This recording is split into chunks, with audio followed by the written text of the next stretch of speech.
This is the Engines of Our Ingenuity, made possible by the Friends of KUHF Houston. Today, let's talk about monks and water wheels. The University of Houston's College of Engineering presents this series about the machines that make our civilization run and the people whose ingenuity created them. By the year 1098, water wheels had been around for a long time, but they'd only begun to revolutionize Western European social order. Here was a cheap and convenient power source to replace the back-breaking labor of grinding grain, fulling wool, and sawing wood.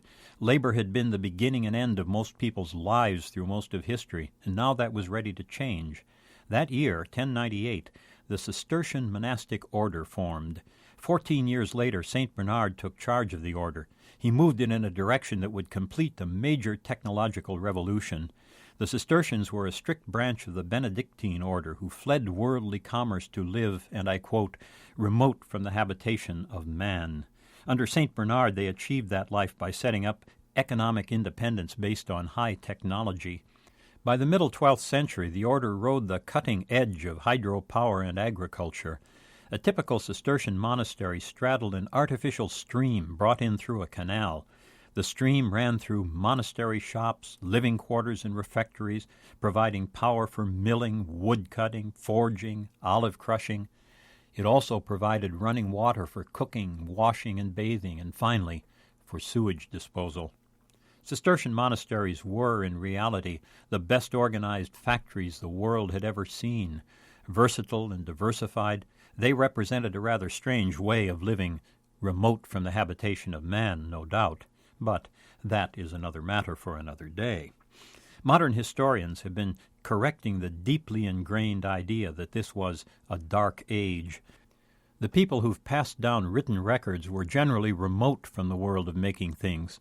The scribes of kings always wrote about the narrow world of armies and slaughter. They had little to say about the engineers who really changed the world. Only recently have historians used archaeological records to determine what people were really doing. Once they did that, they had to rewrite medieval history. The Cistercian engineers developed their new technologies and they spread them throughout Europe. They tinkered and innovated. Another life-transforming technology that they shaped comes to us as a surprise. As water power freed people's hands, literacy began rising, but books were still scarce. So the Cistercians organized the technology of making handwritten books.